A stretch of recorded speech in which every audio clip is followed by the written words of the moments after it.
It's another edition of Tech Trends, the program that takes you on a ride in 25 minutes to seek out innovation and creativity that are unique to Africa. On the program this week, we kick off with my interview with the U.S. Consul General Will Stevens, who will be talking about the U.S.-Nigeria collaboration in technology and how startups can get more investment. And then we feature the story of a startup, Legit Car, helping users make informed car buying, car maintenance, and car resale decisions. We'll give you more in just a moment. Do stay with us. This is Tech Trends, and I'm Olayemi Odunuga.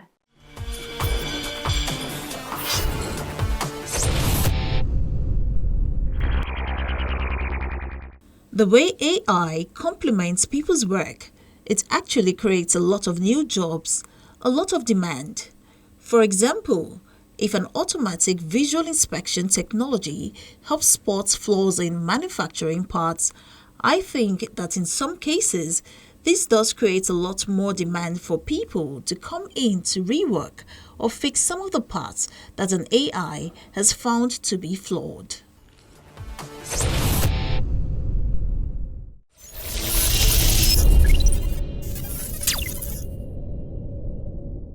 Nigeria's tech sector holds immense potential for job creation and economic diversification, positioning the country as a key player in Africa's digital transformation journey. With a growing tech-savvy youth population and government policies in place, there are opportunities for local startups to scale globally and attract both local and foreign investments. The U.S. Consul General Will Stevens is enthusiastic about the growing collaboration between the United States and Nigeria when it comes to technology. And in my conversation with him, it talks about having increased support and resources to facilitate more cross-border ties between both countries.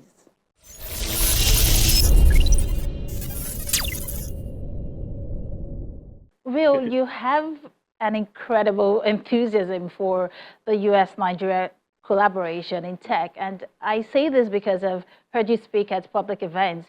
However, recently there was the U.S.-Nigeria Binational Commission in Abuja where you spoke. And of course, you also gave a talk at the Lagos Business School on thriving in the digital age. Now, let me ask you this. How exactly is the U.S. government supporting Nigeria's tech industry? Yeah, the U.S. government has been, since the Biden administration announced the Digital Transformation with Africa at the U.S.-Africa Leaders Summit in December of 2022, we have been pushing hard to continue to grow the tech ecosystem. And I got to be honest with you, it's been a pretty easy thing to do in Nigeria because of the deep, deep ties between the United States and Nigeria in the tech space. Something like 70% of the venture capital that comes into Africa comes from the United States. And we believe that somewhere between 40 and 60%, depending on the year, of that VC flows right here into Nigeria. So a lot of these Nigerian startups are connected in the US, they're getting US funding, they're putting their intellectual property rights in the US. Some of them are even incorporated in the United States. So the US has been supporting that. We've been driving to bring in more companies, to drive more kind of big company investments, and we're supporting sort of three pillars of the digital transformation with Africa. One, digital infrastructure, which is about the high-speed broadband and internet that's coming into Nigeria. And you saw just last month or a few months ago, Meta landing their undersea cables both in Lagos and Eket. So infrastructure, people, it's about coordinating the work of our private sector, the Nigerian government, Nigerian private sector, and the US government in supporting people. And then finally, it's about that enabling environment. And again, this is an area where Nigeria excels. It's about creating the laws and the rules and the regulations that make it easier to do business in the tech space. And we've seen that come about in the consultative manner in which Nigeria brought forth the Startup Act and in the Data Privacy Act. And it's something to be commended and something we want to see going forward. Well, we're going to focus more right now on collaboration, right? And there's been some level of support coming from the United States in terms of investments, right? But having highlighted that, how can Nigerian tech startups continue to team up with their counterparts in the US? Yeah. So one of the great things that we try to do is foster that kind of interconnectivity. And what we've done is with the American Business Council, which is sort of the U.S. Chamber of Commerce here in Nigeria, we created an auxiliary program for tech startups. So those new startups that are maybe already incorporated in the US and are looking for funding, we've created a program for them to be able to join the ABC and participate alongside companies like Microsoft and Google, Meta, ExxonMobil, Chevron, and the big players in the U.S. Investment here in Nigeria, so that those younger tech startups are able to achieve and receive the same benefits that the large-scale companies do on behalf of the U.S. government, but also as they advocate with the Nigerian government. So we think that's a great way for those companies that already exist to connect. But then we're also supporting new companies. Just in about a month, I'll be leading a delegation of Nigerian companies to the United States to participate in a conference called Select Tech. And Select Tech is part of Select USA. It's how the US government attempts to attract foreign direct investment into the United States. The great thing about Select Tech is that it allows these Nigerian tech companies to come and talk to states and local governments in the United States all in one venue and learn about how they could set up storefront operations for their tech platforms in the US. So the development, the coding, the hard work is happening here, but they're able to access those US markets. And the United States is the largest market in the world. So we hope that will be helpful to the tech ecosystem here in Nigeria. Yeah, certainly such networking and collaborative efforts are quite helpful. But on the government side, how is tech strengthening economic ties between both countries? I mean, what do you hope to see in the future, in terms of collaboration? Yeah, so going back to the Binational Commission, this is something that the United States does with our key partners around the globe. And it's important. Nigeria is a big partner in Africa, but they're a global partner for the United States. They're a country that we work with on global issues, from standing strong on democracy. Nigeria and the United States are the two largest presidential democracies in the world, and we stand strong together on democracy, to helping frame the AI kind of framework moving forward with the United Nations. Nigeria joined the United States in co-sponsoring at the United Nations sort of the rules of the road, so we can lay up a foundation together.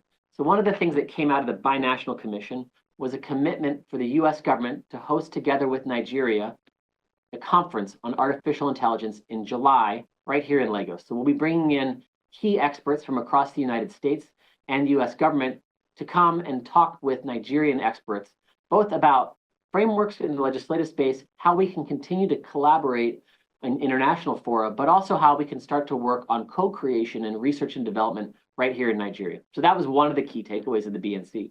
Another is that we promised to host a conference on technology and the digital age with the Nigerian government, similar to how we were so graciously hosted here in Abuja, in Washington, D.C. in October.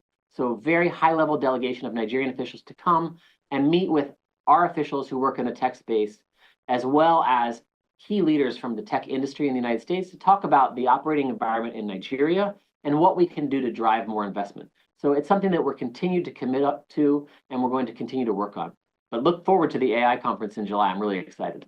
Well, I certainly, look forward to it. But it's interesting that you spoke about investments. Now, funding has always been a major challenge startups in Africa face when building. I mean, when you speak to startup founders and you ask them about their challenges, the first one they mention is, funding. So tell me, how can governments and businesses attract more investment into Africa's digital economy, especially around infrastructure? Yeah, we've certainly seen that digital divide, in particular affecting and impacting women. And so we have a series of programs where we're trying to incentivize and catalyze funding to drive to women, helping women to get the training they need so the female founders are able to access capital. That's one area of that. But secondly, the U.S. Has an organization called the Development Finance Corporation, DFC. It's our international financing institution. And we have set up several programs right here in Nigeria to make it easier for small and medium enterprises to get funding. So it's not the venture capital, private equity funding. This is loans, loan guarantees, and a little bit of equity sometimes from a small and medium enterprise space. So anywhere from $10,000 to $10 million. And we're working through Nigerian banks to give those loans out. So we've given sort of guarantees, mechanisms to the Nigerian banks, upwards of $500 million of funding to allow them to find partners here in Nigeria, because they know the market better than we do, of course, and support them. Tech, health tech, ag tech, and female founders. These are all areas where we're keenly focused. So that's one area. And then, as I mentioned, we're trying to help our companies. So those companies that are incorporated in the US, we consider them American companies. And I always say, thank you. Thank you for paying my salary, right? Because you're incorporated in the US, you're paying US taxes, which means I need to be working on your behalf. And so we're trying to help them by expediting visa appointments for those who are headed out to the US to do fundraising. And we've seen several successful rounds for early stage fundraising among the Nigerian startup ecosystem. And truthfully, I'm a huge believer that success begets success. So when you see successful exits, when you see companies that are doing incredible things, and you see it all the time in Nigeria, it leads to more success. People look over the fence and say, wow, how did Flutterwave do it? How did Andela do it? These are incredible companies. I want to learn more about it. And it's not just in tech. You see it in the creative space as well. We are going to bring in some folks from Kupanda, which is the venture capital firm that was invested in Maven. And Maven just had an incredible exit. Kupanda exited, and Maven was acquired by Universal, which is a massive US brand. So we're going to bring those folks in to talk about that success. And that's, as far as I know, that's the biggest and most successful exit in the creative space. And it provides an incredible opportunity to highlight a success. And I guarantee it's going to breed more interest because this is Nigeria's moment in the creative area. Bill, I'm going to take it back a bit, right? Because I like the fact that you spoke about bridging the digital gender divide, because the gender gap in Nigeria's tech sector is still quite notable. And according to 2023 World Economic Forum report, women make up 22% of the tech workforce in Nigeria, which is a larger gender gap than the global average of 28%. And women also own only about 30% of tech companies in Nigeria. What steps should be taken to boost women's participation, in the digital economy? Yeah, it's something that we have been working on with the Nigerian government and continue to invest in women founders. And that starts not just in the tech ecospace, but in a variety of fields. So we run a program here called the Academy of Women Entrepreneurs that every year takes 50 to 80 Nigerian female founders and helps them go from ideation to pitch readiness to funding. And that can be in small businesses that are doing beauty products, to small scale manufacturing, to tech startups, to creative enterprises. And these women get training in a US graduate school of business remotely.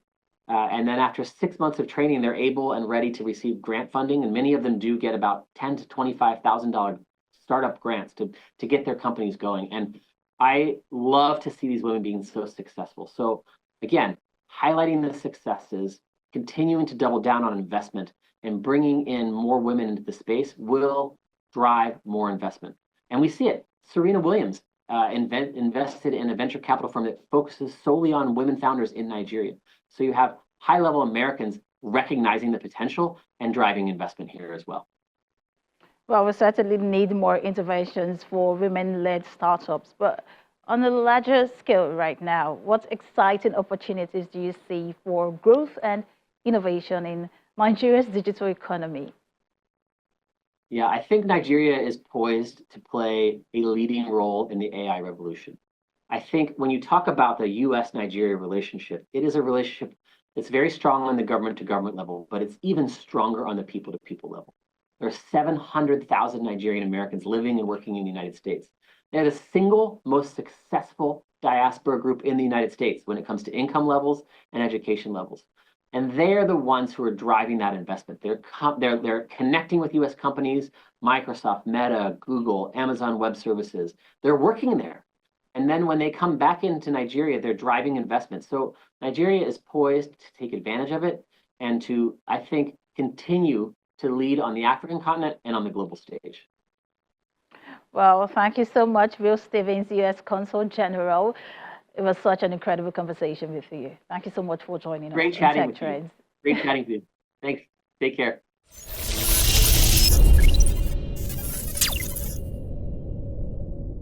Legit Car, a web application, is helping individuals and businesses avoid buying or handling vehicles stolen from other people. The digital service helps users buy the right vehicles by collecting and presenting vehicle history data to them, and also provides on-demand maintenance and repairs for the vehicles.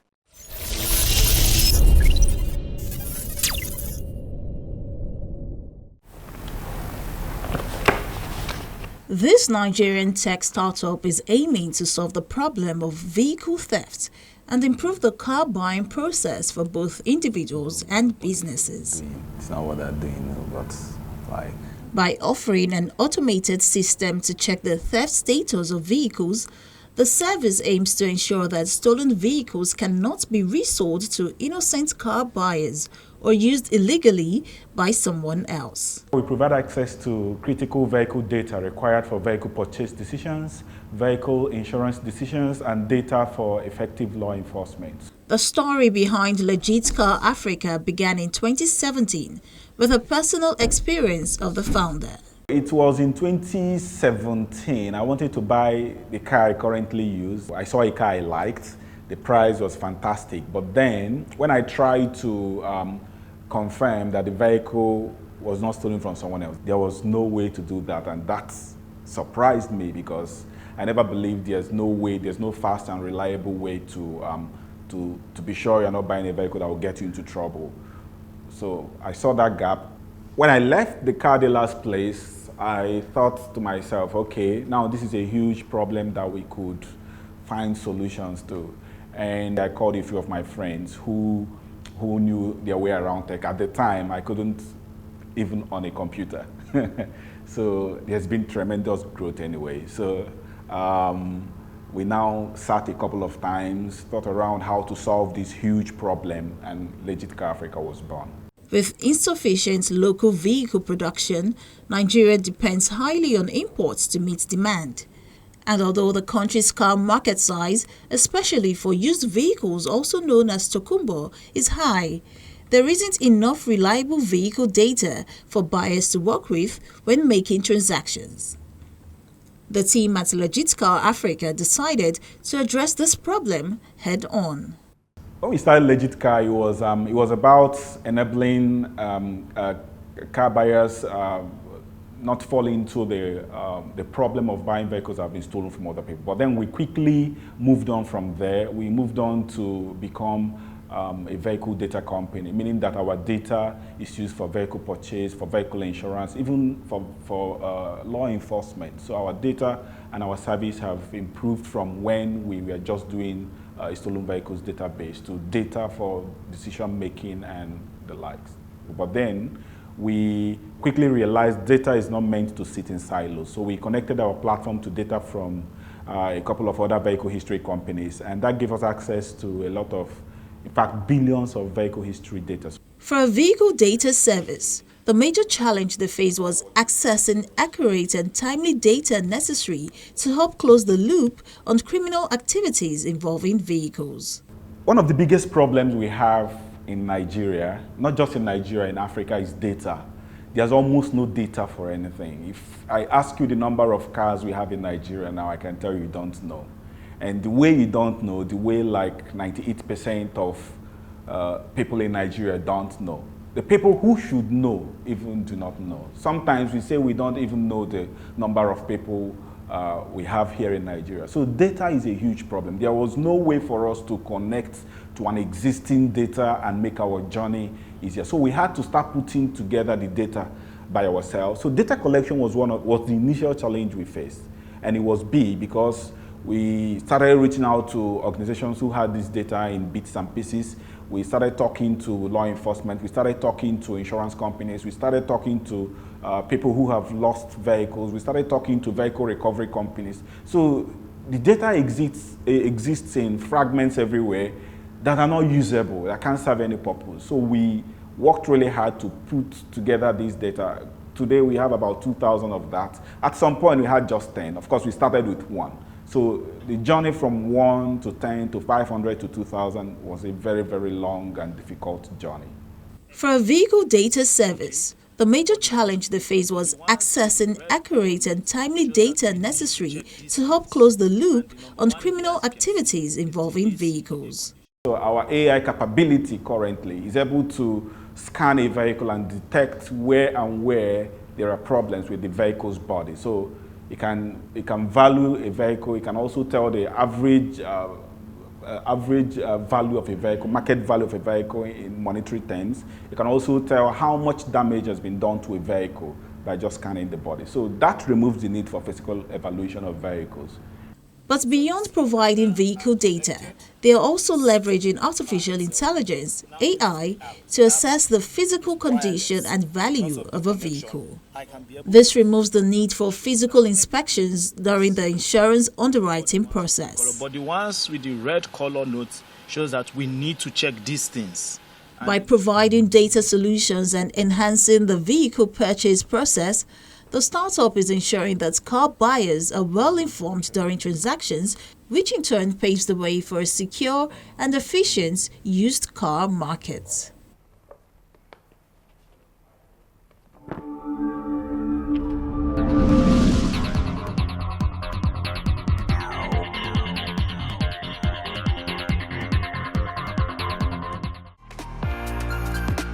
Did you know the first electronic computer was the size of a room?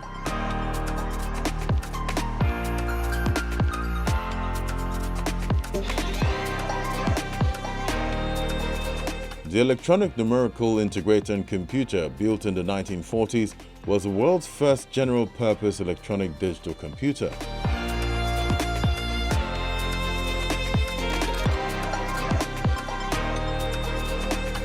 It was designed by two people called John Mauchly and J. Presper Urquhart.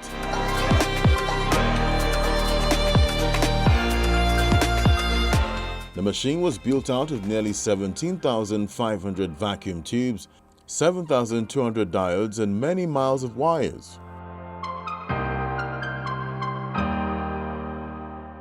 It took up 1,800 square feet of space, which is the size of a large room, and it weighed 27 tons. Compare that to powerful computers we now carry in our pockets.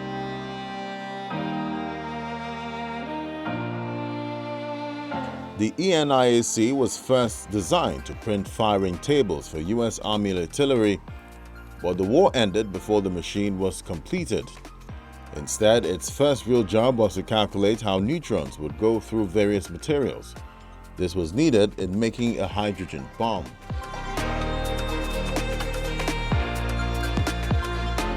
Although the original ENIAC was shut down forever on October 2, 1955, programs written for the ENIAC can still be run on a modern computer using an emulator.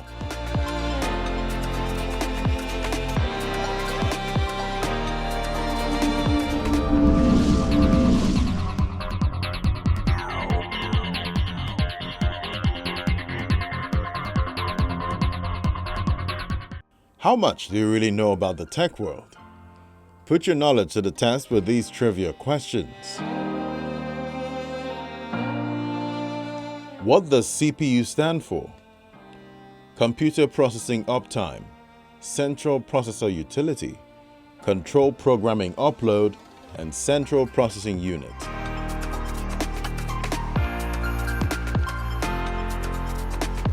And the answer is Central Processing Unit.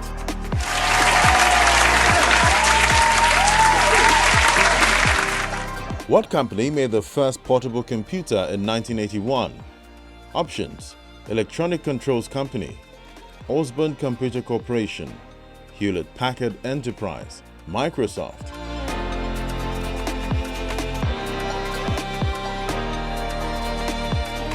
And the answer is Osborne Computer Corporation.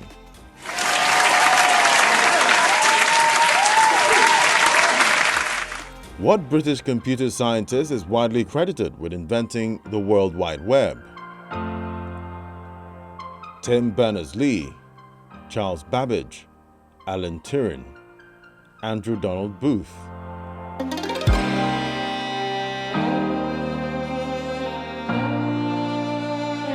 And the answer is Tim Berners-Lee.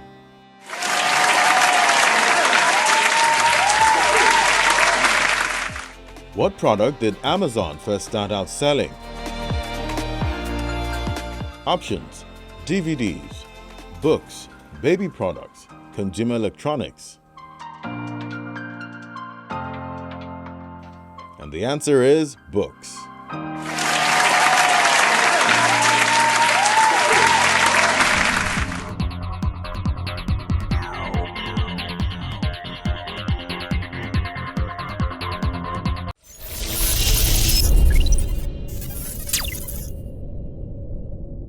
And it's a wrap on the show this week. Thank you for watching. Just as always, we will continue to show you how startups, big techs, and of course, inventful thinkers are crafting homegrown solutions using technology in the country. And if you missed any parts of the show, you can always catch up on the Channels TV YouTube account where we have all of our episodes. And as usual, I encourage you to watch, share, and like your favorite editions. For Tech Trends, I'm Olayemi Otunuga. See you next time.